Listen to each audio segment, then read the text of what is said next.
Electrochemistry में हम लोगों ने फ्यूल सेल्स वाला जो तुम लोगों का टॉपिक है वो पढ़ना शुरू कर दिया था। तो फ्यूल सेल्स में आज जो दूसरा फ्यूल सेल हम लोग पढ़ने वाले हैं दैट वुड बी H2O2 का फ्यूल सेल। अभी अगर हम लोग बातचीत करें H2O2 के फ्यूल सेल के रिगार्डिंग, तो अभी तक हमारे पूरे के पूरे एरा में जो सबसे बेस्ट चीज़ ग्रीन केमिस्ट्री के नज़र से डिस्कवर हुई है तो वो तुम लोगों का H2O2 का फ्यूल सेल ही है। किस तरीके से H2O2 का जो फ्यूल सेल है ना, ये जो भी प्रोडक्ट्स बनाता है और जो बाई प्रोडक्ट बनाता है इतने अच्छे होते हैं, अच्छे इन द सेंस ग्रीन, एकदम ग्रीन मतलब नो हार्म टू एनवायरमेंट। ठीक है, तो therefore H2O2 fuel cell is very best. ये फ्यूल सेल आपके बहुत करोड़ों सालों पहले यानी कि लगभग 150 साल पहले डिस्कवर हुआ था, लेकिन कुछ सालों पहले हम लोगों ने इसको कमर्शियली यूज़ किया था और नासा ने इसको यूज़ किया है। तो इस पूरी चीज़ का मतलब इतना ज़्यादा क्यों, इम्पोर्टेंस क्यों? तो देखो, first of all fuel cell को हम लोग इसीलिए यूज़ करते हैं क्योंकि आपका जो फ्यूल सेल होता है बहुत ही इजी वर्किंग होता है, आसानी से। मतलब जो आपके बाकी सेल्स होते हैं जिसमें आपको ज़्यादा शायद कह सकते हो तकलीफ़ होती है, फॉर एग्जांपल केमिकल्स की या फिर उनकी डिज़ाइनिंग की, उस तरीके का ऐसा कुछ भी नहीं है। बहुत ही बेसिक डिज़ाइन है इसका और बहुत ही बेसिक डिज़ाइन के साथ ये क्या होता है, आप लोगों का बहुत ही परफेक्ट रिजल्ट आपको ऑब्टेन करके देता है। तो पहले H2O2 फ्यूल सेल के हम लोग क्या कहते हैं कंस्ट्रक्शन पार्ट को समझ लेते हैं, फिर उसकी वर्किंग समझ लेते हैं और रिएक्शंस इन्वॉल्व, और फिर आगे मूव करते हैं एडवांटेजेस और डिसएडवांटेजेस में। तो देखो, जो तुम लोगों का H2O2 का फ्यूल सेल है उसके सबसे पहले अगर उसकी बॉडी पार्ट की बात करें तो बॉडी पार्ट के रिगार्डिंग हम लोगों को यहाँ पर H2O2 के फ्यूल सेल्स में क्या यूज़ करनी होती है, आप लोगों को इलेक्ट्रोड्स यूज़ करनी होती हैं। तो कार्बन की 2 इलेक्ट्रोड्स होती हैं। मान लेते हैं ये आप लोगों के पास इलेक्ट्रोड नंबर 1 है, ठीक है। अच्छा, और ये आपके पास इलेक्ट्रोड नंबर 2 है। अब ये जो 2 तुम इलेक्ट्रोड यूज़ करते हो, ये इलेक्ट्रोड्स कैसी होनी चाहिए, आप लोगों की पोरस होनी चाहिए। ठीक है, यहाँ पे ये जो दोनों की दोनों इलेक्ट्रोड्स यूज़ की जा रही हैं, ये आपकी इलेक्ट्रोड नंबर 1 और ये जो आपने दूसरी इलेक्ट्रोड यूज़ की है इलेक्ट्रोड नंबर 2, ये कैसा है, आप लोगों का पोरस कार्बन की इलेक्ट्रोड्स है। ठीक है, ये बात याद रखना। अच्छा, अब पोरस मतलब क्या? पोरस मतलब फॉर एग्जांपल जैसे बाथरूम्स वगैरह में जो एक प्यूमिक स्टोन होता है जिससे हम लोग अपने हाथ या पाँव साफ करते हैं, तो तुम देखना उसके ऊपर छोटे छोटे छोटे छोटे गड्ढे होते हैं, राइट? सो दैट लाइक ये एक पोरस आप लोगों का कार्बन इलेक्ट्रोड है। अब पोरस कार्बन इलेक्ट्रोड के आजू बाजू हम लोग एक जैकेट सा बनाते हैं, जिस जैकेट से हम ऑक्सीजन की सप्लाई और हाइड्रोजन की सप्लाई करते हैं। ठीक है, जिससे ऑक्सीजन और हाइड्रोजन की सप्लाई की जाती है। मतलब इस पर्टिकुलर कार्बन इलेक्ट्रोड को, लेफ्ट वाली कार्बन इलेक्ट्रोड को मुझे क्या सप्लाई करना है, मुझे इस कार्बन इलेक्ट्रोड को क्या सप्लाई करनी है, हाइड्रोजन गैस। तो इसके आजू बाजू मैंने एक चैम्बर क्रिएट किया। ठीक है, ये चैम्बर में यहाँ से हम लोग क्या करेंगे, अंदर हाइड्रोजन गैस डालेंगे। यह हाइड्रोजन गैस आगे ट्रैवल करेगी और ट्रैवल करके जाकर किससे मीट करेगी, आपके कार्बन के इलेक्ट्रोड से मीट करेगी। सिमिलरली हम लोग राइट साइड भी एक चैम्बर क्रिएट करते हैं। राइट साइड वाला जो चैम्बर होता है, ये राइट साइड वाले चैम्बर में आप लोग क्या करते हो, यहाँ से कौन सी गैस इंसर्ट करते हो, यहाँ से ऑक्सीजन गैस इंसर्ट करते हो, सच दैट कि ऑक्सीजन गैस आगे मूवमेंट करेगी और आगे जाके कार्बन इलेक्ट्रोड से मिलेगी। तो समझ रहे हो बेसिक डिजाइनिंग कैसी है? हाँ, अब कार्बन इलेक्ट्रोड्स के बीच में गैप नहीं होता है। ये दोनों कार्बन इलेक्ट्रोड्स आपके एक कंटेनर के अंदर होते हैं। जैसे मान लेते हैं आपके पास एक कंटेनर है, टाका है, आपने उसके लेफ्ट साइड में और राइट साइड के फेजेस में आपने कार्बन इलेक्ट्रोड चिपका के रखी है। तो ये जो अंदर कंटेनर होता है ना, इस कंटेनर के अंदर में क्या भरा हुआ रहता है, आप लोगों का KOH सोल्यूशन। क्या भरा है इस कंटेनर के अंदर में? इस कंटेनर के अंदर में हमने भर के रखा हुआ है aqueous KOH। So if somebody would ask you कि यहाँ पर ये कंटेनर, बीच वाले कंटेनर में क्या है, तो इसके अंदर KOH है। अगर मैं ये कहूँ कि KOH मतलब क्या, तो तुम ये कह सकते हो K पॉजिटिव, एंड यहाँ पर आप लोगों का क्या मौजूद है, OH निगेटिव। ठीक है, क्या यहाँ तक कोई तकलीफ है? बिल्कुल नहीं, यहाँ तक सब कुछ ठीक है। अब ये जो आप लोगों की कार्बन की जो इलेक्ट्रोड्स है, इस कार्बन की इलेक्ट्रोड्स में यहाँ पर अंदर आपको मिलता है कैटलिस्ट। अब कैटलिस्ट जो इस पर्टिकुलर रिएक्शन के लिए हम लोग यूज करते हैं, दैट इज प्लेटिनम। यहाँ पे आपको जैसे ये हाइड्रोजन गैस इस इलेक्ट्रोड के अंदर पहुंचती है, यहाँ पे आपको मिलता है प्लेटिनम नामक कैटलिस्ट। मान लेते हैं ये मैंने एक प्लेटिनम नामक कैटलिस्ट बनाया है। प्लेटिनम की जगह आप पैलेडियम भी यूज कर सकते हो, ठीक है, बट प्लेटिनम हम लोग यूज करते हैं क्योंकि ये बेस्ट होता है हाइड्रोजन गैस के लिए। ठीक है, ये बेस्ट होता है, बेस्ट मतलब बेस्ट, ठीक है, एकदम ही बेस्ट। तो ये जैसी ही हाइड्रोजन गैस, देखो जैसी ही हाइड्रोजन गैस इस प्लेटिनम के संपर्क में आती है, ऐसे तो बहुत सारे हाइड्रोजन गैस के मॉलिक्यूल हो सकते हैं, बट हम लोग कंसिडर करते हैं कोई भी 2 हाइड्रोजन गैस के मॉलिक्यूल। ठीक है, तो मैं यहाँ पे अलग से तुम्हें ड्रॉ करके दिखा रही हूँ कि आपके इस वाले डायग्राम के इस तरफ क्या हो रहा होगा। इस पार्ट को हम लोग एनालाइज कर रहे हैं। देखो क्या हो रहा होगा इस तरफ, कि आपके पास ये कार्बन की इलेक्ट्रोड होगी, इस कार्बन की इलेक्ट्रोड के अंदर में ये प्लैटिनम का आपका क्या होगा, कैटलिस्ट होगा। यहां से आपके 2 हाइड्रोजन के मॉलिक्यूल्स आ रहे हैं।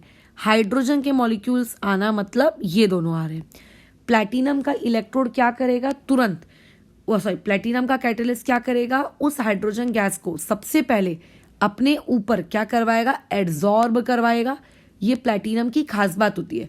प्लैटिनम का यूज क्या है, सबसे पहला यूज कि ये एड्सॉर्ब करता है, किस चीज को एड्सॉर्ब करता है, हाइड्रोजन गैस को ओवर इट। ठीक है, अपने ऊपर वो एड्सॉर्ब करता है, और जब वो उसको एड्सॉर्ब कर लेता है तो वो उसको क्या कर देता है, वो उसको ब्रेक कर देता है, किसमें, आपके एटम्स में। यानी कि मैं ये कह सकती हूं कि आपका जो एक H2 है, वो एक H2 से आपको क्या मिल जाएंगे, 2 H अलग से। H2 यानी कि H और H के बीच में सिंगल बॉन्ड, तो वो सिंगल बॉन्ड को तोड़ देता है और आपको कितने H मिल जाएंगे, 2 H मिल जाएंगे। क्या मिल जाएंगे, 2 H। तो और उन 2 H में से वो इलेक्ट्रॉन्स भी निकलवा देता है। ठीक है, हाइड्रोजन के पास एक इलेक्ट्रॉन होता है, बराबर सबको पता है। तो कायदे से क्या मिलना चाहिए था, H डॉट मिलना चाहिए था, बट H डॉट नहीं मिलता है, मिलता है H पॉजिटिव, और वो एक इलेक्ट्रॉन को निकालता है बाहर। क्योंकि 2 हाइड्रोजन है तो 2 H प्लस मिलेंगे और 2 इलेक्ट्रॉन। लेकिन मैंने यहाँ पे क्या अज्यूम किया है कि मेरे 2 H2 के मॉलिक्यूल्स क्या कर रहे हैं, इलेक्ट्रोड के पास जा रहे हैं, 2 H2 के मॉलिक्यूल्स। तो मैंने यहाँ लिख दिया 2। अब अगर ये 2 मॉलिक्यूल्स यहाँ जा रहे होंगे तो तुम मुझे एक बात बताओ, फिर यहाँ पे ये कितना हो जाएगा, 4, और यहाँ पे ये कितना हो जाएगा आप लोगों का 4। क्या ये बात समझ में आ रही है कि आपके लेफ्ट साइड वाले इलेक्ट्रोड के साथ क्या हुआ, हाइड्रोजन के मॉलिक्यूल्स गए, हाइड्रोजन के मॉलिक्यूल्स के जाने की वजह से आपके इलेक्ट्रोड के पास क्या प्रोड्यूस हो गए, H पॉजिटिव प्रोड्यूस हो गए, और वहां पे क्या प्रोड्यूस हो गए, OH निगेटिव प्रोड्यूस हो गए, सॉरी इलेक्ट्रॉन्स प्रोड्यूस हो गए। 4 H पॉजिटिव और 4 इलेक्ट्रॉन। क्या ऐसा जरूरी है क्या कि एग्जैक्टली 4 H पॉजिटिव ही क्रिएट हुए होंगे या एग्जैक्टली 4 इलेक्ट्रॉन्स ही क्रिएट हुए होंगे? मैंने तो सिर्फ 2 H2 अज्यूम किए। अगर H2 की क्वांटिटी 2 से ज्यादा है, क्योंकि ऑब्वियसली 2 H2 थोड़ी ना आप गिन के डालोगे, आप तो बहुत सारे H2 डालोगे, तो हमने लेकिन उनमें से सिर्फ 2 कंसिडर किए।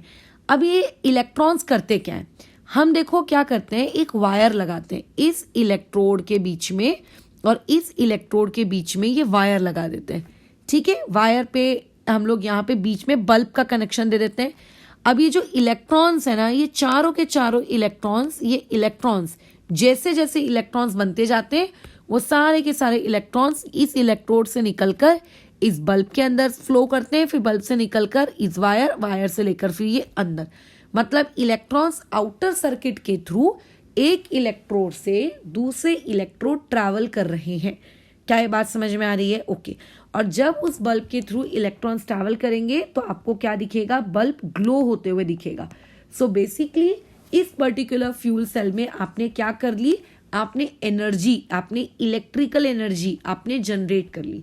ठीक है, इस पर्टिकुलर फ्यूल सेल में क्या हो गया, इलेक्ट्रिकल एनर्जी क्या हो गई है, जनरेट हो गई। यहाँ पे हमने क्या किया, इलेक्ट्रिकल एनर्जी को जनरेट किया। केमिकल्स की मदद से किसमें क्या किया हमने, इलेक्ट्रिकल एनर्जी जनरेट की।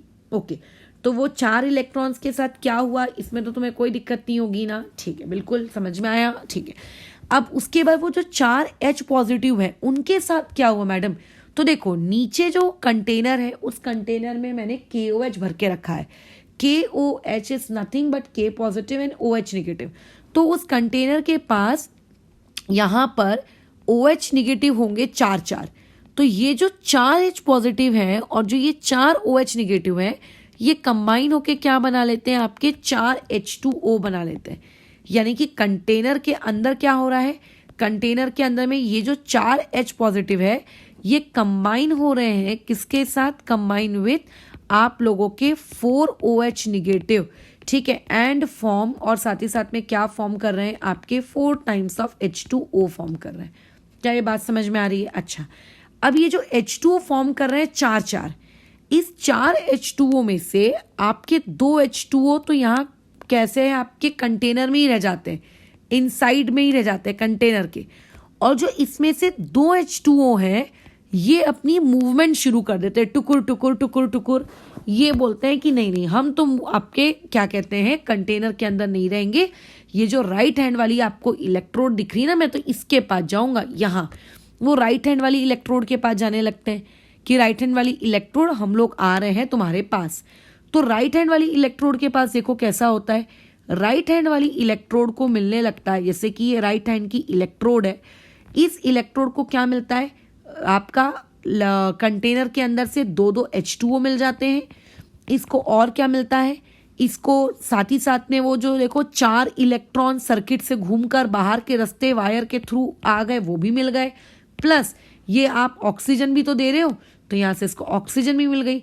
तो बेसिकली राइट साइड वाली इलेक्ट्रोड को ये सारी चीजें मिल रही हैं, और राइट साइड की इलेक्ट्रोड को जब ये सारी चीजें मिलती हैं तो राइट साइड की इलेक्ट्रोड इन सारी चीजों को यूज करती है और कन्वर्ट कर लेती है, किस चीज में कन्वर्ट कर लेती है, उसको 4 टाइम्स ऑफ OH निगेटिव में।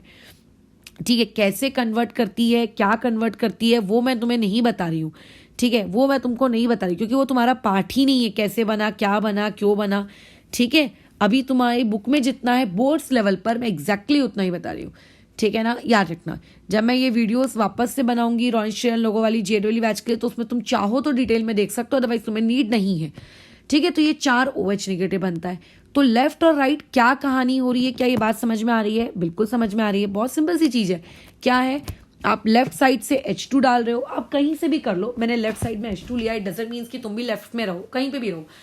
जिस साइड से आप H2 डालते हो उस साइड की इलेक्ट्रोड के पास प्लैटिनम नामक कैटलिस्ट होता है। जैसे ही वो H2 के मॉलिक्यूल्स, कितने H2 के मॉलिक्यूल, 2 उस प्लैटिनम के संपर्क में आते हैं, प्लैटिनम उसे एड्जॉर्ब करवाता है। Please focus on my word adsorb. अगर एड्जॉर्ब का इंग्लिश टू हिंदी ट्रांसलेशन नहीं पता है तो गूगल कर लेना या फिर डिक्शनरी में देख लेना। वो उसको एड्जॉर्ब करवाता है, H2 का जो मॉलिक्यूल होता है उस H2 के मॉलिक्यूल को वो तोड़ देता है, सच दैट वो तोड़ता है कि एक H अलग एक H अलग, ऐसे टोटल, क्योंकि 2 H2 हैं तो टोटल कितने H क्रिएट होने चाहिए थे, 4, और साथ ही साथ में उन 4 H में से इलेक्ट्रॉन्स भी निकाल देता है। सोचो इतना बेशरम है, ठीक है। यानी कि लेफ्ट हैंड साइड यानी कि H2 जिस तरफ है वहां पे क्या क्रिएट हो रहा है, 4 times of H positive create हो रहा है and 4 times of electrons create हो रहे हैं। ये जो 4 इलेक्ट्रॉन्स हैं इनको हम लोग क्या करवाते हैं, बाजू की इलेक्ट्रोड में भिजवाना है, इनको ट्रांसपोर्ट करवाना है, एक इलेक्ट्रॉन को दूसरे इलेक्ट्रॉन से। अब इलेक्ट्रॉन उचक उचक के तो जाएंगे नहीं कूद कूद कर, तो हम क्या करते हैं, एक इलेक्ट्रोड और दूसरी इलेक्ट्रोड के बीच में हम एक वायर कनेक्ट कर देते हैं एक्सटर्नली। इन वायर के थ्रू होते हुए आपके जो इलेक्ट्रॉन्स हैं वो लेफ्ट वाली इलेक्ट्रोड से होते हुए कहाँ जाते हैं, आपकी राइट वाली इलेक्ट्रोड में पहुंच जाते हैं।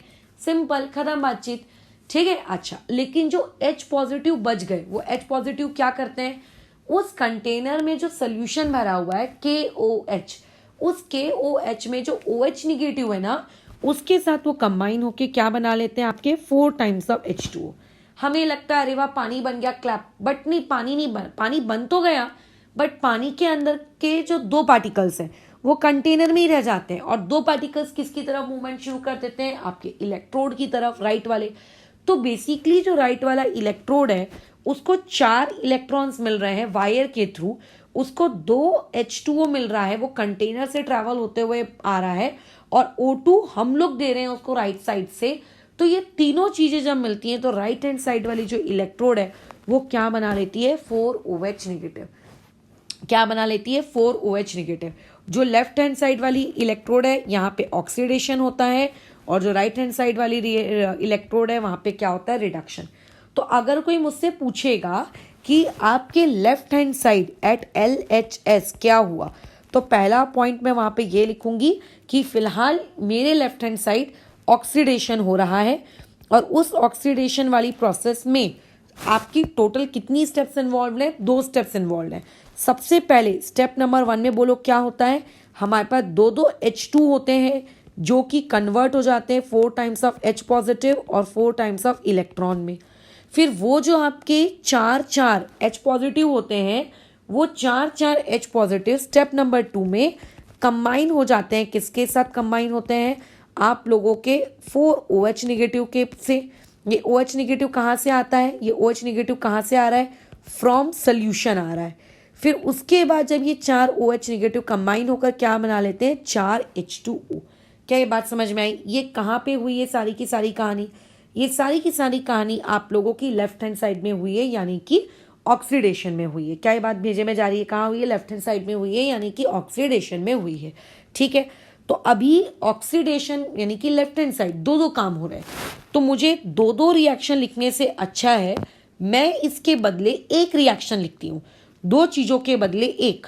तो जब हम 2 चीजों के बदले एक लिखते हैं तो उसको हम लोग कहते हैं नेट सेल रिएक्शन। उसे क्या कहते हैं, नेट सेल रिएक्शन। तो हम लोग क्या लिखेंगे, नेट सेल रिएक्शन लिखेंगे। नेट सेल रिएक्शन में बताओ क्या होगा, स्टेप 1 और स्टेप 2 की रिएक्शंस को ऐड करेंगे। तो जब मैंने इन दोनों रिएक्शंस को ऐड किया तो देखो ऊपर वाली रिएक्शन में 4H positive right hand side में है, और नीचे वाली रिएक्शन में 4H positive left hand side में है, ये कट गया। ठीक है, जो चीज नहीं कटी और बच गई वो क्या है, ये 2H2 को काटने वाला कोई नहीं था, तो देखो 2H2 ऐसे का वैसी है ना। अच्छा, उसके बाद ये प्लस में ये लेफ्ट हैंड साइड का लेफ्ट हैंड साइड में लिखोगे। हाँ, सारे लेफ्ट हैंड साइड वाले एक तरफ, सारे राइट हैंड साइड वाले एक तरफ, राइट हैंड और लेफ्ट हैंड के बीच में एरो होना चाहिए। ठीक है, चलो ये बात समझ में आई है कैसे हुई है। ये ओवरऑल रिएक्शन हो रही है, कहाँ पे हो रही है ये ओवरऑल रिएक्शन, आप लोगों के और लेफ्ट हैंड साइड में। कहाँ हो रही है ओवरऑल रिएक्शन, आप लोगों के लेफ्ट हैंड साइड में। आई जस्ट डोंट थिंक किसी को दिक्कत होगा। तो ये नेट सेल रिएक्शन है, कहाँ पे नेट रिएक्शन है, कहाँ पर, आपके लेफ्ट साइड में। अब राइट साइड में क्या हो रहा है, राइट साइड में जो इलेक्ट्रोड है उसको 3 चीजें मिल रही है। पहले उसको 4 इलेक्ट्रॉन्स मिलते हैं वायर के थ्रू, उसको 1 ऑक्सीजन मिल रही है, और उसको 2 H2O मिल रहे हैं। ये सारी चीजें मिलकर उसको क्या कन्वर्ट कर लेता है, वो खुद को 4 टाइम्स ऑफ OH नेगेटिव में। राइट हैंड साइड में रिडक्शन होता है, और रिडक्शन में यहाँ पर सिर्फ एक ही स्टेप है, यहाँ पे 2 स्टेप्स नहीं है। ठीक है, अच्छा, तो ऊपर वाली स्टेप कौन सी हो गई, आप लोगों का ऑक्सीडेशन की हो गई, ये आप लोगों की ऑक्सीडेशन की स्टेप हो गई, नेट ऑक्सीडेशन। और नीचे वाला जो ये है ये आप लोगों की कैसी है, रिडक्शन की स्टेप है। कोई भी बोर्ड्स का टीचर जब आपका बोर्ड्स का पेपर चेक करेगा वो आपके इसमें क्या देखना पसंद करता है, वेल लेवल डायग्राम देखना पसंद करता है, नीचे आपने जो कंस्ट्रक्शन किया है डायग्राम को अपने वर्ड्स में एक्सप्लेन करना पसंद करता है आपके वर्ड्स में, और तीसरी चीज वो जो चीज आपकी चेक करता है कि आपको रिएक्शन लिखते आती है कि नहीं। रिएक्शन को टोटल 3 स्टेप्स में लिखा जाता है, मतलब 3 पॉइंट्स बना के। पहला लेफ्ट हैंड साइड में रिएक्शन जो हो रही है, दूसरा राइट हैंड साइड में जो रिएक्शन हो रही है, और तीसरा लेफ्ट हैंड और राइट हैंड दोनों के रिएक्शन का एडिशन। यानी कि अगर मैं इसको इक्वेशन नंबर 1 दे दूं ऑक्सीडेशन वाली को, और रिडक्शन वाली को अगर मैं इक्वेशन नंबर 2 दे दूं, और अगर मैं इक्वेशन नंबर 1 और इक्वेशन नंबर 2 को आपस में ऐड कर दूं, तो इक्वेशन 1 और इक्वेशन 2 जब आपस में ऐड होंगी तो ऐड होकर आप लोगों को क्या मिलेगा, ऐड होकर आप लोगों को क्या मिलेगा, ऐड होकर आप लोगों को नेट सेल रिएक्शन मिलेगा। मतलब ऑक्सीडेशन, यहाँ पे नेट सेल ऑक्सीडेशन रिएक्शन लिखना चाहिए इसको। ठीक है, और जब आप ऑक्सीडेशन वाली रिएक्शन और जब आप रिडक्शन वाली रिएक्शन दोनों को ऐड कर दोगे तब आपको जो चीज मिलती है वो होती है net cell reaction. Net cell reaction में क्या करना है, आपको सिंपली दोनों इक्वेशंस को ऐड करना है। एक रिएक्शन में जो स्पीशीज राइट हैंड साइड में है, दूसरी रिएक्शन में जो स्पीशीज लेफ्ट हैंड साइड में वापस में कट जाएगी। जैसे ऊपर वाली रिएक्शन में 4OH नेगेटिव लेफ्ट में था, नीचे वाली रिएक्शन में 4OH नेगेटिव राइट में है, तो आपने काट दिया। ऊपर वाली रिएक्शन में 4 इलेक्ट्रॉन राइट में है, नीचे वाली रिएक्शन में 4 इलेक्ट्रॉन लेफ्ट में है, काट दिया। अच्छा, अब ध्यान से देखो, अब जो बच गया उसको लिख दो। लेफ्ट हैंड साइड में क्या क्या बच गया? लेफ्ट हैंड साइड में 2H2 बच गया ऊपर में से, नीचे में से O2 बच गया, नीचे में से 2 टाइम्स ऑफ H2 बच गया। राइट हैंड में क्या क्या बच गया? 4 टाइम्स ऑफ H2O बच गया, और साथ ही साथ में आप लोगों के पास और तो कुछ नहीं बचा है ना, राइट हैंड साइड में और तो कुछ नहीं बचा है। अब सुनो ध्यान से, ये जो +2H2O है इसको यहाँ ले जाते हैं। क्यों ले जाते हैं? लाइक टर्म्स यार एक तरफ रहेंगे, अच्छा लगेगा ना हमको भी देखने में। अच्छा, तो अगर ये +2H2O मान लो वहां चला गया, तो प्लस ने वहां जाके तो माइनस होना है, और 4H2O में से 2H2O चला गया तो क्या बचेगा? 2H2। So this is my net cell reaction. ये आपका टीचर आपसे देखना एक्सपेक्ट करता है। ठीक है, क्या ये बात समझ में आ रही है? तो ये होता है H2O2 फ्यूल सेल में। फिर से मैं एक बार रिकॉल करा देती हूँ, ध्यान से सुनो। H2O2 फ्यूल सेल में लेफ्ट और राइट साइड कार्बन के पोरस इलेक्ट्रोड्स होते हैं। लेफ्ट साइड से हम लोग H2 का सप्लाई कर रहे हैं, राइट हैंड साइड से उस इलेक्ट्रोड को हम O2 की सप्लाई कर रहे हैं। जहां पे H2 का पोरस कार्बन इलेक्ट्रोड है वहां पे प्लैटिनम को एज अ कैटलिस्ट यूज किया जाता है। इससे क्या होता है कि जो जो H2 के मॉलिक्यूल्स उस इलेक्ट्रोड को अप्रोच कर रहे हैं, तो वो प्लैटिनम उन H2O को अपने ऊपर क्या करवाएगा? एडजॉर्ब। ठीक है, एब्जॉर्ब और एडजॉर्ब दोनों डिफरेंट वर्ड्स हैं, ठीक है, ध्यान रखना। क्या करवाएगा? एडजॉर्ब। अच्छा, एडजॉर्ब हो गए। उसके बाद बोलो क्या होगा कि जितने भी H2 थे, जैसे ही वो इलेक्ट्रोड पर आएंगे वो H2O को तोड़ दिया जाएगा। किसमें? H में। और तोड़ने के अलावा उनके अंदर से इलेक्ट्रॉन्स भी निकाल लिए जाएंगे, ये भी। यानी कि सारे के सारे H2, यानी कि टोटल 4 H पॉजिटिव क्रिएट हुए और साथ में 4 इलेक्ट्रॉन्स प्रोड्यूस हुए। अब क्या होता है, हम लोग उस लेफ्ट वाली इलेक्ट्रोड और राइट वाली इलेक्ट्रोड के बीच में देखो वायर लगा देते हैं।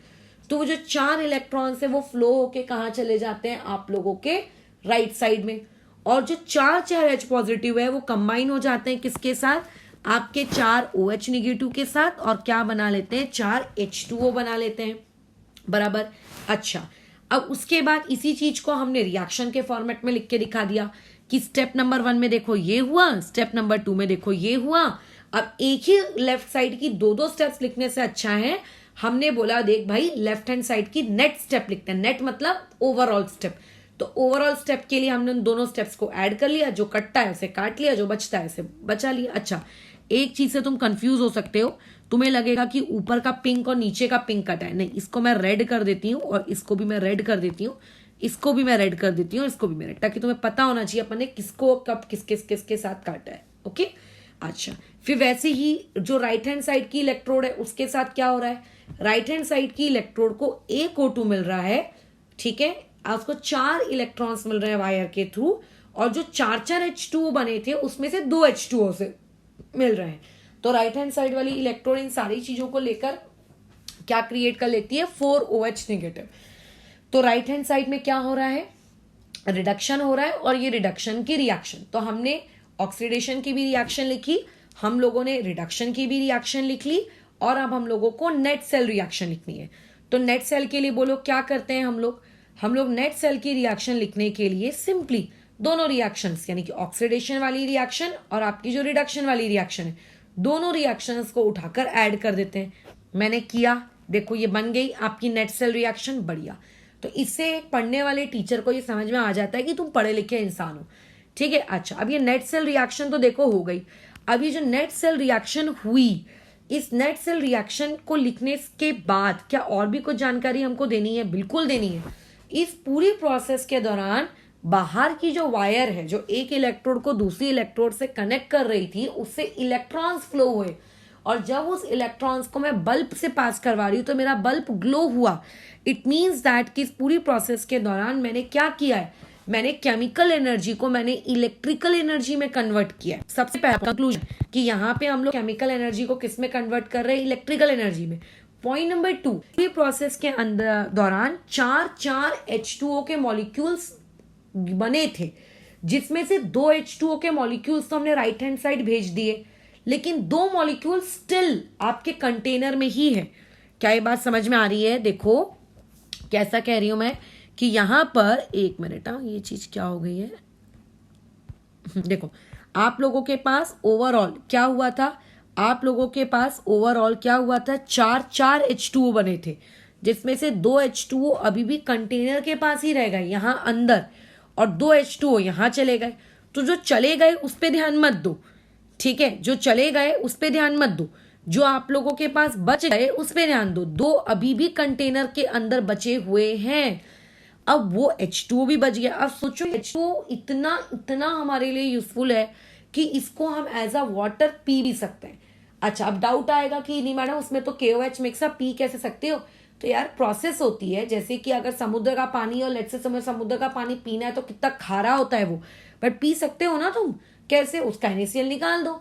अब NaCl कैसे निकालते हैं? आगे सोल्यूशन एंड कोलगेटिव प्रॉपर्टीज करके एक चैप्टर आएगा, उसमें एक टॉपिक रहेगा रिवर्स ऑस्मोसिस, उसके थ्रू निकाल सकते हैं।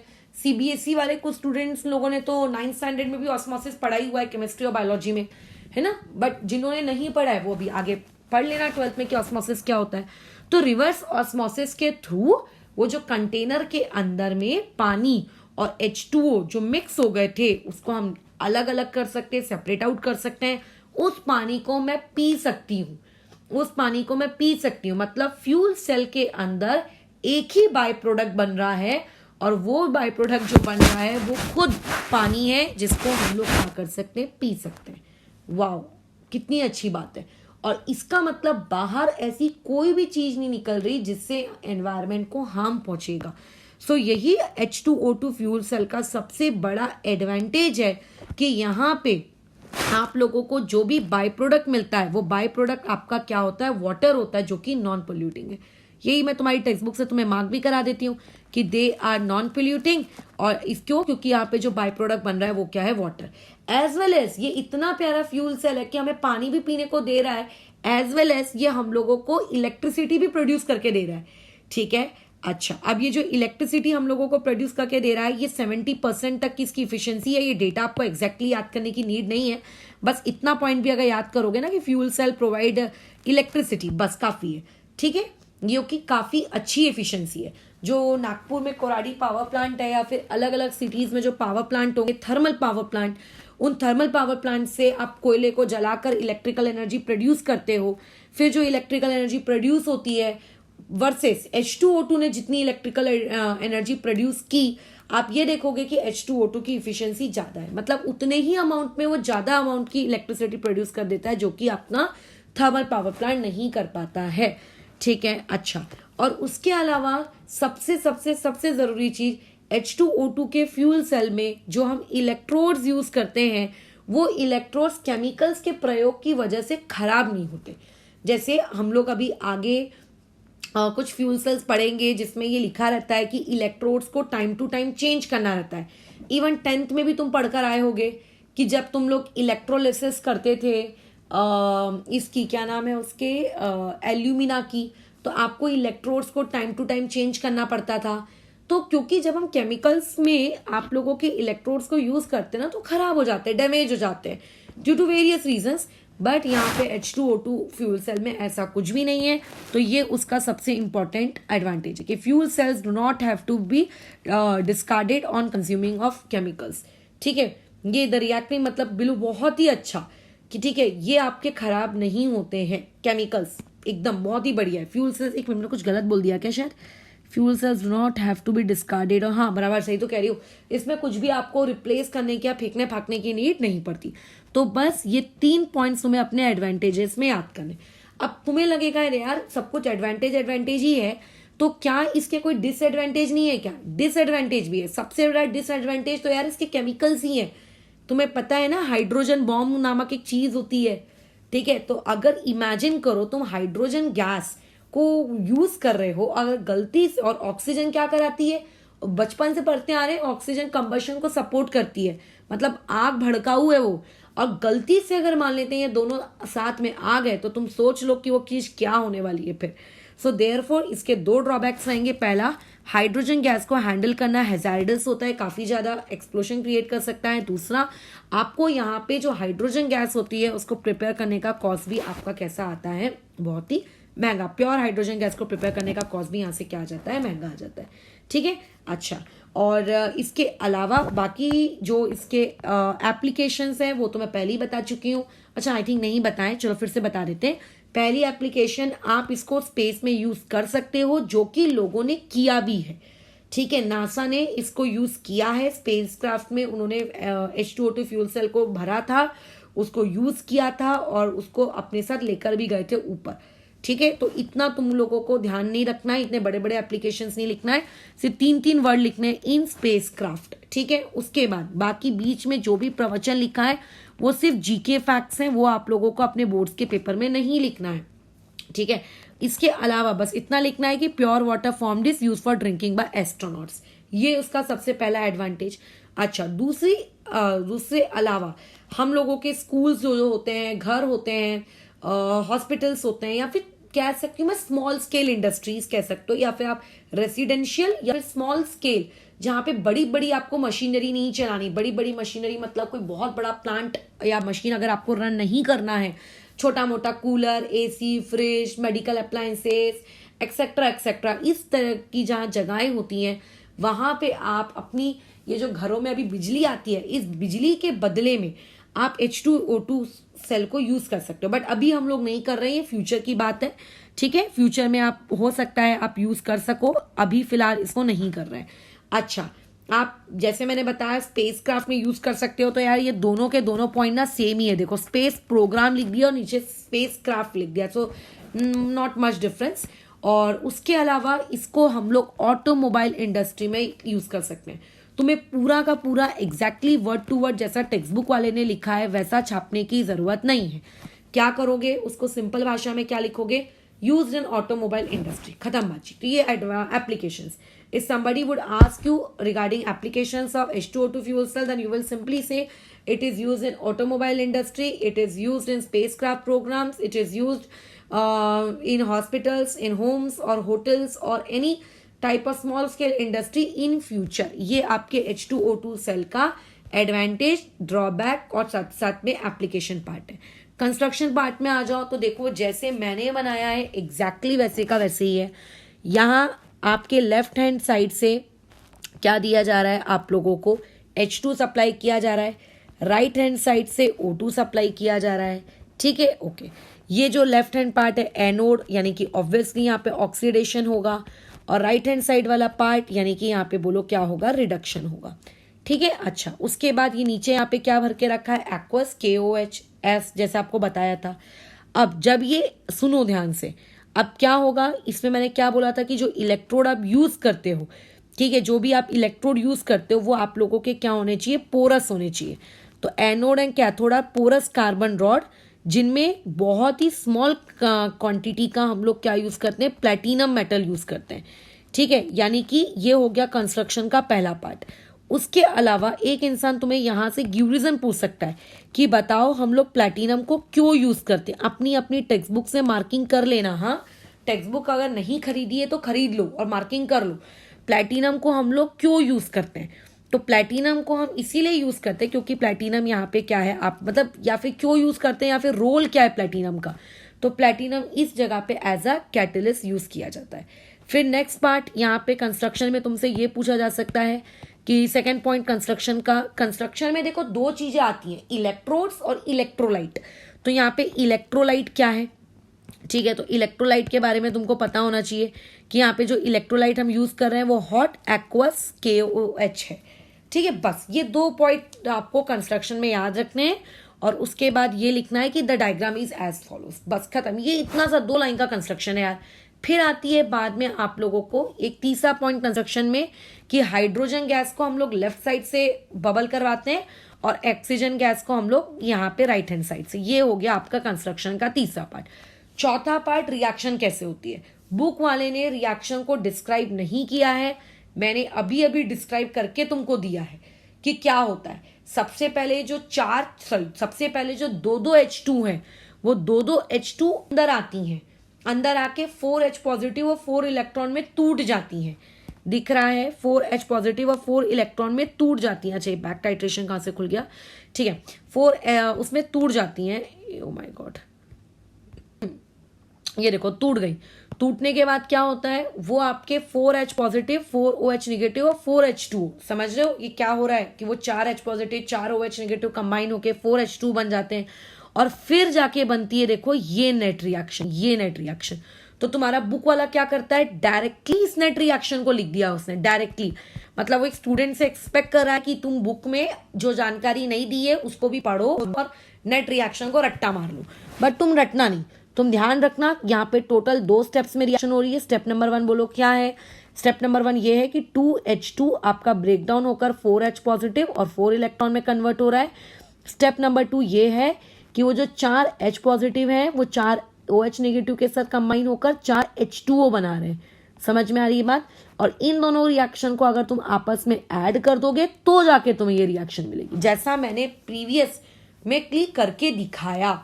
सो तुम्हें कोई रट्टा मारने की नीड है क्या, कोई रट्टा मारने की नीड नहीं है।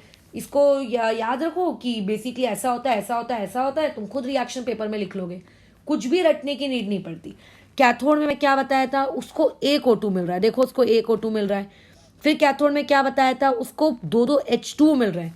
टोटल कितने H2O प्रोड्यूस होते हैं, 4 में से 2 H2O तो कंटेनर में ही रह जाते हैं, और जो कंटेनर में रह जाते हैं उसको हम लोग किसी प्रोसेस के थ्रू बाहर निकाल लेते हैं जिसको हम लोग पी सकते हैं। लेकिन जो 2 H2O बच जाते हैं वो राइट हैंड साइड चले जाते हैं, और राइट हैंड साइड में 4 इलेक्ट्रॉन्स होते हैं जो OH निगेटिव में बन जाते हैं। तो बेसिकली ये आप लोगों की रिएक्शन हो गई कहाँ की, राइट हैंड साइड की। राइट हैंड साइड यानी कि कहाँ की रिएक्शन है, ये कैथोड की रिएक्शन है। और अगर कैथोड की रिएक्शन है मतलब यहाँ पे क्या हो रहा है, ये रिडक्शन रिएक्शन है। तो जरूरी नहीं है कि बोर्ड्स के पेपर में तुम लोगों को complete H2O2 fuel cell describe करने को आए। मैं होती तो मैं उसमें पता है क्या करती, 1 मार्क क्वेश्चन देती, write the reduction reaction of H2O2 fuel cell. मतलब पूरे H2O2 फ्यूल सेल में से जो रिडक्शन रिएक्शन है वो लिख कर दिखाओ, या फिर से आपकी ऑक्सीडेशन रिएक्शन लिख कर दिखाओ, या फिर नेट रिएक्शन लिख कर दिखाओ।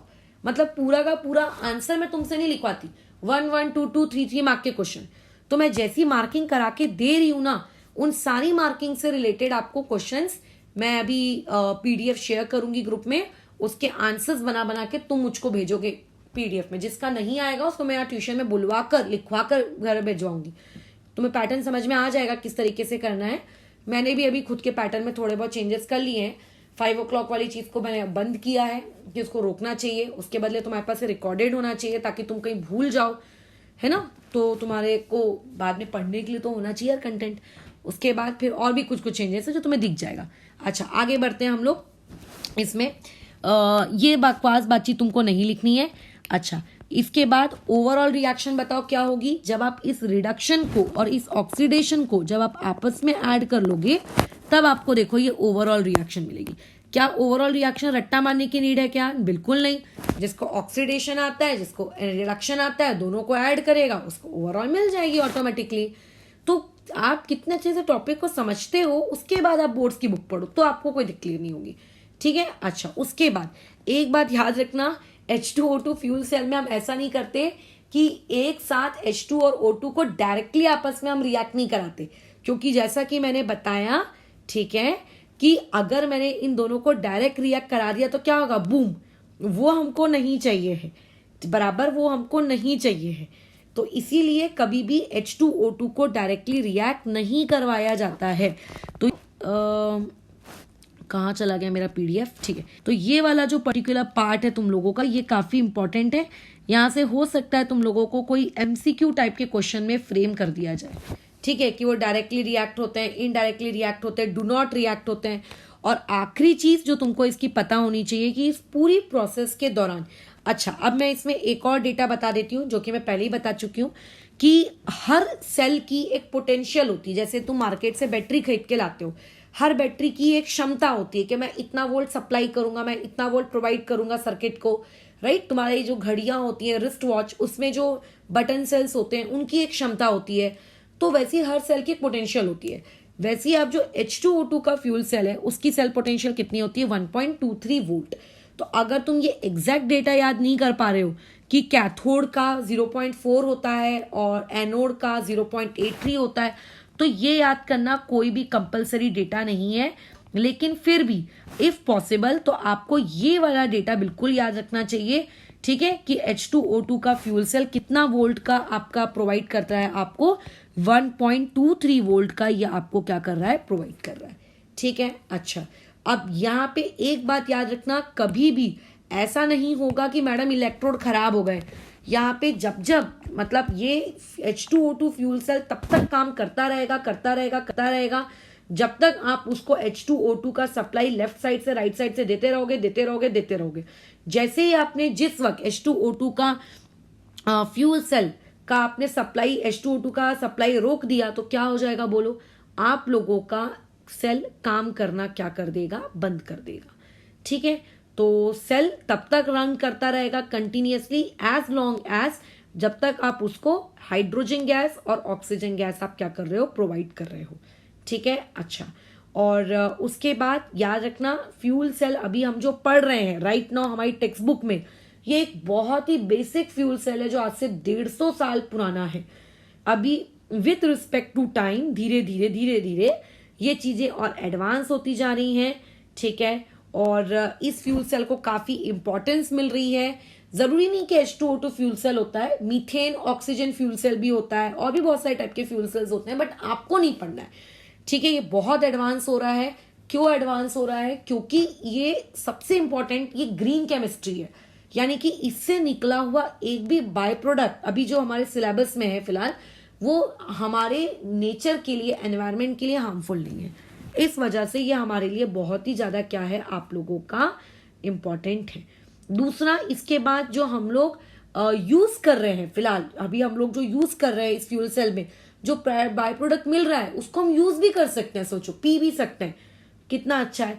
इसीलिए जो अपोलो का, नासा ने जो अपोलो का स्पेस प्रोग्राम किया था ना, एनसीईआरटी में लाइन लिखी है कि जो नासा का अपोलो का स्पेस प्रोग्राम हुआ था, उस अपोलो के स्पेस प्रोग्राम में आप लोगों का क्या किया गया है, इस H2O2 के फ्यूल सेल का प्रयोग किया गया था। जो भी वाटर वेपर वहां से प्रोड्यूस हुए थे, उस वाटर वेपर को कंडेंस किया गया था। कंडेंस करने के बाद उसको हम लोगों ने वाटर सप्लाई, मतलब एस्ट्रोनॉट्स के पीने के लिए हम लोगों ने यहाँ पर यूज किया था, ठीक है। अच्छा, अब उसके बाद याद रखना कि जरूरी नहीं है कि यहाँ पे आप प्लेटिनम ही यूज करो, हो सकता है कि आप यहाँ पे पैलेडियम भी यूज कर सकते हो, पीडी, ठीक है। कैटलिस्ट के नाम पे आप यहाँ पे प्लेटिनम भी यूज कर सकते हो, और प्लेटिनम के साथ साथ यहाँ पे आप एक और चीज यूज कर सकते हो, दैट वुड बी पैलेडियम। अच्छा, अब पैलेडियम या प्लेटिनम तुम जो भी यूज करो वो एक कैटलिस्ट है, और कैटलिस्ट का आप बोलो भाई क्या काम होता है, उसका फंक्शन क्या होता है, what is the function of catalyst. कल को सवाल किसी ने पूछ लिया कि H2O2 फ्यूल सेल में आपने जो प्लेटिनम यूज किया है, ये प्लेटिनम आप जो यूज कर रहे हो इसका क्या यूज है, ये क्यों आप यूज कर रहे हो, नीड क्या है आपको इसकी, ठीक है। तो उसमें आप सिंपल यहाँ पे बोलोगे, ठीक है, for increasing the rate of electrode reaction, ठीक है। हम लोग किस लिए यूज करते हैं कैटलिस्ट को, ताकि इंक्रीज कर सके किस चीज का, रिएक्शन की स्पीड को इंक्रीज कर सके। अब स्पीड जैसे वर्ड को हम लोग 12th स्टैंडर्ड में यूज नहीं करेंगे, ठीक है। हम लोग यहाँ पे क्या यूज करेंगे, रेट जैसा वर्ड यूज करेंगे, रिएक्शन का रेट, ताकि हम इलेक्ट्रोड्स पे इंक्रीज कर सके। इसीलिए हम लोग यहाँ पे प्लैटिनम को क्या करते हैं, यूज करते हैं, ठीक है। क्या ये बात क्लियर है? ओके, तो सिंपली 2 लाइन में समराइज करते हैं। अच्छा, एक और चीज, तुम अगर एनसीईआरटी रीड करोगे, लाइक सोनिया रीड करेगी, तस्लीमा अगर एनसीईआरटी रीड करेगी, तो एक बात ध्यान रखना, उसमें मैंने कुछ भी H2O2 फ्यूल सेल से रिगार्डिंग नहीं छोड़ा है। अगली बार मैं ध्यान रखूंगी कि एक PDF में एनसीईआरटी की भी डाउनलोड करके रख लूं, ताकि उसमें से भी मैं इस तरीके की मार्किंग करके बता सकूं कि देखो कुछ भी छूटा छाटा नहीं है। ओके, तो 2 लाइन फटाफट रिकॉल करते हैं, रिकैप करते हैं। पहला, लेफ्ट और राइट दोनों तरफ ग्रेफाइट के इलेक्ट्रोड्स होंगे, मतलब कार्बन के इलेक्ट्रोड्स होंगे। उनकी स्पेशलिटी क्या होगी कि वो पोरस होंगे, ठीक है। अच्छा, स्पेशलिटी नंबर 2, उनमें प्लैटिनम या palladium as a catalyst use किया जाएगा उन इलेक्ट्रोड्स के अंदर ही। क्यों कैटलिस्ट को हम यूज कर रहे हैं? ताकि वो रिएक्शन की रेट को क्या कर सके, इंक्रीज कर सके। Okay, done. लेफ्ट वाला पार्ट क्या कहलाएगा, एनोड। राइट वाला पार्ट क्या कहलाएगा, कैथोड। लेफ्ट वाले पार्ट में ऑक्सीडेशन होगी एज यूजुअल, राइट वाले पार्ट में रिडक्शन होगी एज यूजुअल। लेफ्ट वाले पार्ट से आप किसको अंदर, कौन सी गैस को फेंकोगे, H2 को। राइट से कौन सी गैस को फेंकोगे, O2 को। बीच में कंटेनर होगा, जिसके अंदर हमें इलेक्ट्रोलाइट यूज करना है। कौन सा electrolyte? Aqueous KOH, hot aqueous KOH। Okay, done, यहां तक construction done, diagram done. Okay, अब बात आती है रिएक्शन की। रिएक्शन की टोटल 3 स्टेजेस होती हैं, ऑक्सीडेशन वाली, रिडक्शन वाली और आपकी नेट वाली। नेट मतलब ऑक्सीडेशन रिडक्शन का एडिशन।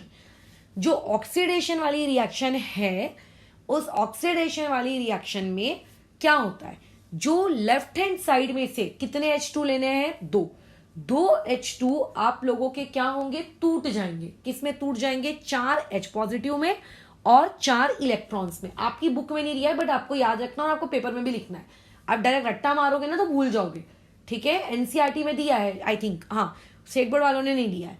और उसके बाद स्टेप नंबर 2 में वही 4 H पॉजिटिव एक्वस KOH में जो 4 OH निगेटिव है उनसे कंबाइन होंगे, और कंबाइन होके क्या बना लेंगे? 4 H2O बना लेंगे।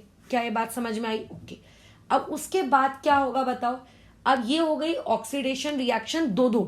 अब हमको 2-2 ऑक्सीडेशन नहीं चाहिए, 2 के बदले 1 चाहिए, तो हमने उन्हें दोनों स्टेप्स को ऐड किया, तो हमारे पास जो नेट ऑक्सीडेशन आई, ठीक है, नेट ऑक्सीडेशन, वो नेट ऑक्सीडेशन हमारे पास क्या आई? ये पेपर में 1 मार्क के लिए डायरेक्टली पूछा जा सकता है कि भैया नेट ऑक्सीडेशन बता, तो H2O2 फ्यूल सेल की क्या हो रही है, ठीक है? और सिमिलरली कैथोड पे क्या होता है?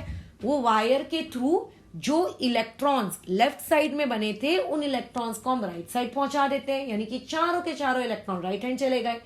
वहां पे राइट हैंड में O2 तो पहले से थी, बट कितने O2? 1 O2, ठीक है? अच्छा, जो पानी के मॉलिक्यूल बने थे 4, उसमें से 2 तो वहीं रह गए, 2 राइट साइड चले गए। तो देखो आपके पास 1 O2, 2 H2, अच्छा कहाँ गया, सॉरी, 2 H2, 1 O2 और 4 इलेक्ट्रॉन, ये तीनों मिलके क्या बना लेंगे? OH negative. ये कौन सी रिएक्शन है? ये आप लोगों की कौन सी रिएक्शन है? ये आप लोगों की कौन सी रिएक्शन है? आपकी रिडक्शन। फिर नेट सेल निकालने के लिए मैं इनको क्या करूंगी? आपस में ऐड कर दूंगी, तो नेट सेल रिएक्शन आ गई। और इस रिएक्शन में आपको बस इतना याद रखना है कि इसका ओवरऑल वोल्टेज आपको कितना मिलता है? 1.23 वोल्ट। एडवांटेजेस क्या है? पहला, ये आपको जो बाय प्रोडक्ट देती है वो किसी भी प्रकार का पोल्यूशन क्रिएट नहीं करते। दूसरा, सबसे ये इलेक्ट्रिसिटी प्रोड्यूस कर सकते हैं। तीसरा, आप H2O2 फ्यूल सेल को कभी फेंकोगे नहीं ये बोलकर कि ये खराब हो गया रे। जैसे रिमोट के सेल्स को हम कैसे फेंक देते हैं, घड़ी के सेल्स को कैसे फेंक देते हैं, वैसे नहीं फेंक सकते। ये तब तक चलता रहेगा जब तक आप इसको H2O2 देते रहोगे, देते रहोगे, देते रहोगे, देते रहोगे। बट कभी भी H2O2 को याद रखना, डायरेक्टली रिएक्ट नहीं कराना, नहीं तो क्या होगा? बूम, वो नहीं चाहिए हमको। यही तो इसका सबसे बड़ा डिसएडवांटेज है, क्या कि यहाँ पे H2 गैस बहुत ही हैजार्डस होती है हैंडल करने के लिए, और इसको कॉस्ट ऑफ प्रिपेयरिंग भी इसका क्या होता है? हाई। एप्लीकेशंस अच्छे खासे हैं, ऑटोमोबाइल इंडस्ट्री में यूज कर सकते हो, स्पेस क्राफ्ट में यूज कर सकते हो, आने वाले फ्यूचर में आप इसको स्मॉल स्केल या होम लेवल पर भी आप इसको यूज कर सकते हो। तो ये थी तुम्हारी पूरी प्रवचन किसको लेकर? आपके इलेक्ट्रोकेमिस्ट्री के H2O2 फ्यूल सेल को लेकर। कल हम लोग दूसरा फ्यूल सेल पढ़ेंगे, तो मैं अभी मार्किंग अभी के अभी करा देती हूँ तुम लोगों को, मतलब एक टॉपिक पढ़ो तुरंत मार्किंग लो, एक टॉपिक पढ़ो तुरंत मार्किंग लो, ताकि साथ साथ में तुम रट्टा भी मारते जाओ। तुम्हारा एक कोविड की वजह से मेरे को टेस्ट पोस्टपोन करने पड़े, क्योंकि जो केसेस हैं वो बहुत ज़्यादा मतलब अचानक से बढ़ गए हैं।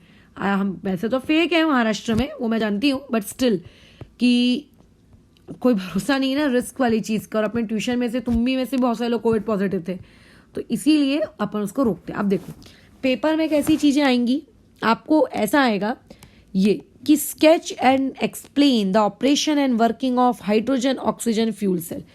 तो कल तुम लोग मुझे नोट्स भेजोगे, उस नोट्स तस्लीमा और सोनिया को छोड़कर, और ये रोनित वाले पूरे बैच को छोड़कर, बाकी जितने भी स्टेट बोर्ड वाले सबको नोट्स भेजने हैं। नोट्स भेजोगे जिसमें आपके यहाँ हेडिंग होनी चाहिए पहले तो H2O2 फ्यूल सेल। उस हेडिंग के अंतर्गत पहला क्वेश्चन होना चाहिए ये, explain the construction working of hydrogen oxygen fuel cell. तुम बोलोगे मैडम टारगेट तो खरीद लिया, अब हम लिखें क्यों? वो इसीलिए क्योंकि तुम में से मैक्सिमम लोग मार्किंग नहीं करते। कम से कम लिख के रखोगे नोट्स तो फ्यूचर के लिए याद होगा। जैसा इसने लिखा है एग्जैक्टली आपको वैसे का वैसे ही छापना है, ये आपका काम है। ये आपकी नोट्स कॉपी में मुझको होना कल, ठीक है? अच्छा रुको, ये रहने दो, चलो जान दो, मत लिखो, उसमें क्या लिखने का है जान दो। क्वेश्चन नंबर 134 तुम्हें एज इट इज याद करना है, इसमें कुछ भी काटना पुटी वाली चीज़ नहीं है। हाँ, अब इसमें ये वाला पैराग्राफ तुम पूरा काट सकते हो, इसको याद करने की ज़रूरत नहीं है। अगर तुम्हें ये डेटा याद नहीं होता है तो तुम ये डेटा भी काट सकते हो, ठीक है। मार्किंग में बता दे रही हूँ। ये आंसर 135 भी लर्न करना है, ठीक है। अच्छा, और उसके बाद एडवांटेजेस, तो जैसे मैंने अभी ऊपर बुक में मार्क करवाए हैं अकॉर्डिंग टू बुक, आप वो वाला करो। क्या है एडवांटेजेस? पहला, इट प्रोड्यूसेस इलेक्ट्रिसिटी। दूसरा, the by product is water, ठीक है, विच इज नॉन पोल्यूटिंग। और तीसरा कि आपका ये कभी इसको डिस्कार्ड करने की नीड नहीं पड़ेगी। तो वीडियो में बैक जाओ, स्क्रीनशॉट लो, और जो बुक में मैंने मार्किंग का है उस बुक की मार्किंग के अकॉर्डिंग इसके एडवांटेजेस आपको लिखने हैं। सिमिलरली ड्रॉबैक्स तो चलो यहीं से याद कर लो, बुक वाला और ये वाला सेम ही है। हाँ, अब रही बात है इसमें एप्लीकेशंस की, तो इसमें एक क्वेश्चन मिसिंग है, तो एक क्वेश्चन आप खुद बना लेना कि H2O2 फ्यूल सेल के एप्लीकेशंस लिखो। तो ये जो एप्लीकेशंस वाला आंसर है ये भी तुम लोगों को कहाँ मिल जाएगा? According to book. ये जो पीछे बुक गई है ना उसके अकॉर्डिंग। अब याद रखना, पेपर में ज़रूरी नहीं है कि आपको इतना बड़ा क्वेश्चन नंबर 134 दे। हो सकता है आप लोगों को ऐसा भी पूछे कि draw the diagram of H2O2 fuel cell and construction, working ना पूछे, रिएक्शंस ना पूछे। तो आपको प्रिपेयर पूरा करना है, लेकिन उस प्रिपेयर्ड पार्ट में से कुछ भी पूछा जा सकता है ना। आपको सिर्फ हो सकता है सिर्फ केमिकल रिएक्शंस पूछे, हो सकता है केमिकल रिएक्शंस में से भी सिर्फ ऑक्सीडेशन वाली रिएक्शन पूछे। तो ये तुम्हारा H2O2 फ्यूल सेल को लेकर काम था, ठीक है। ओके, तो कल हम लोग जो टॉपिक पढ़ेंगे दैट वुड बी हमारा लेड स्टोरेज सेल। कल का हमारा टॉपिक ये है, बहुत ही इंटरेस्टिंग है वाला topic, lead storage cell. H2O2 fuel cell में बस एक चीज़ और है जो थोड़ी सी अपने भेजे में स्टोर रखने की कोशिश करना, कि जितने भी फ्यूल सेल्स आगे टेक्नोलॉजी की प्रोग्रेस के साथ साथ बनते जा रहे हैं उनमें सबसे सिंपलेस्ट फ्यूल सेल आपका H2O2 फ्यूल सेल ही है। ये क्वेश्चन आपको MCQ के लिए पूछा जा सकता है, ठीक है। अच्छा, और उसके अलावा एक और क्वेश्चन यहाँ से पूछा जा सकता है, वो ये कि हाँ, वो ये कि फ्यूल सेल आपके बाकी के गैल्वेनिक सेल से डिफरेंट कैसे है। ये the fuel cell differ from ordinary galvanic cells. अच्छा, ये बनेगा आपका क्वेश्चन, ठीक है। ये इतना जो मैंने ऑरेंज कलर से मार्क किया ना, ये बनेगा क्वेश्चन। और इस क्वेश्चन का जो आंसर रहेगा वो ये से होगा कि यहाँ पे आपके जो H2O2 के फ्यूल सेल में जो रिएक्टेंट्स होते हैं वो कभी भी सेल के अंदर नहीं होते, वो हम लोग बाहर से एक्सटर्नली उसको सप्लाई करते हैं, ठीक है। They are continuously supplied to electrode from a reservoir. ये बनेगा इसका आंसर, ठीक है। ये और ये जो ऑरेंज कलर की मार्किंग है ये कल को MCQ यानी कि ट्रू फॉल्स या असर्शन रीजनिंग जैसे पार्ट्स में भी आपको पूछी जा सकती है। तो क्वेश्चन नंबर 133 मैं तुम्हें रट्टा मारने के लिए नहीं दे रही हूँ, बट क्वेश्चन 133 के जो पॉइंट्स हैं उस पॉइंट्स में से आपको छोटे छोटे MCQ या छोटे छोटे क्वेश्चन फ्रेम करके पूछे जा सकते हैं। सो इसीलिए तुमको यहाँ पे आना चाहिए, ठीक है। अच्छा, इवन एक और चीज़ है यहाँ पर कि हर चीज़ जो वर्क करती है उस हर चीज़ के वर्क करने का एक प्रिंसिपल होता है। जैसे 10th में तुमने पढ़ा था इलेक्ट्रिक मोटर, जनरेटर, इनके वर्क करने का प्रिंसिपल है। तो यहाँ पर भी आप लोगों के H2O2 फ्यूल सेल के वर्किंग प्रिंसिपल है। वो क्या वर्किंग प्रिंसिपल? ये है, इतनी लाइन को हम वर्किंग प्रिंसिपल कहेंगे H2O2 फ्यूल सेल का, कि इसमें जब कंबशन होती है तो कंबशन एक रेडॉक्स रिएक्शन होती है, और उस रेडॉक्स रिएक्शन के जो इलेक्ट्रॉन्स होते हैं उनकी मदद से हम लोग क्या कर सकते हैं? इलेक्ट्रिसिटी को जनरेट कर सकते हैं, बराबर। तो बेसिकली ये जो है हम लोगों का प्रिंसिपल है। क्या है? हम लोगों का प्रिंसिपल है, ठीक है, याद रखना। किसका? फ्यूल सेल का। अच्छा, और उसके बाद यहां से लेकर यहां तक ये द फ्यूल सेल, एक मिनट, यहाँ ये the fuel cell differ from ordinary galvanic cells, ये बनेगा आप लोगों का क्वेश्चन, ठीक है। और ये यहाँ से यहाँ तक इसका क्या बन जाएगा? आंसर, कि किस तरीके से वो ऑर्डिनरी फ्यूल सेल से क्या करता है? डिफर करता है, बराबर। ओके, क्या ये बात समझ में आई है? ठीक है। और उसके बाद इसमें आपके रिएक्टेंट्स क्या होते हैं, मतलब reactants of fuel cell. Fuel cell में आप रिएक्टेंट क्या यूज करते हो? आपको ये क्वेश्चन पूछा जा सकता है। तो इसमें आप यूज कर सकते हो हाइड्रोजन गैस या फिर मिथेनॉल। ये हो गया आपका रिएक्टेंट नंबर 1। और रिएक्टेंट नंबर 2 यहाँ पे हम लोग जो यूज करते हैं दैट इज ऑक्सीजन, ठीक है। ये हो गया हम लोगों का क्वेश्चन नंबर 3। क्वेश्चन नंबर 4, तो यहाँ से आप MCQ टाइप का क्वेश्चन है, ये जो लाइन है ये MCQ टाइप की क्वेश्चन है ये, ठीक है। तो एक काम मैं करूँगी, तुम लोगों को कल ग्रुप में एक क्वेश्चंस की लिस्ट आ जाएगी, उस क्वेश्चंस की लिस्ट के अकॉर्डिंग नोट्स बना के मुझको भेजोगे। नोट्स बनाने ही हैं, क्योंकि मुझको पता है कि अगर तुमने नोट्स नहीं बनाए तो तुम लोग बाद में याद नहीं करोगे। तुम्हारे पास भले ही टारगेट है, तुम्हारे पास भले ही टेक्स्ट बुक है, बट नोट्स बनाना कंपलसरी है, ठीक है। नोट्स बनाने पड़ेंगे। तो बस इस चीज़ को हम लोग यहाँ रोकते हैं, और कल का टॉपिक जो रहेगा वो हम लोगों का लेट स्टोरेज सेल रहेगा। बाकी तो हम लोग इलेक्ट्रोकेमिस्ट्री में बहुत सारी चीज़ें पढ़ चुके हैं, अब जो बच गया है बस उसी का वीडियोस बनेंगे। पढ़ी हुई चीज़ के तो मैं वापस से वीडियोस नहीं बनाऊंगी, जब रोनित लोगों के लिए बनेगा तो बनेगा। और इसके बाद लेकिन अब जो भी चैप्टर्स पढ़ाए जाएंगे वो मॉर्निंग 5 o'clock उसकी लिंक मैं ज़रूर शेयर कर दिया करूँगी, बट उसको वीडियो के फॉर्मेट में रिकॉर्ड ही डालूंगी, ठीक है। चलो अभी रोकते हैं फिर।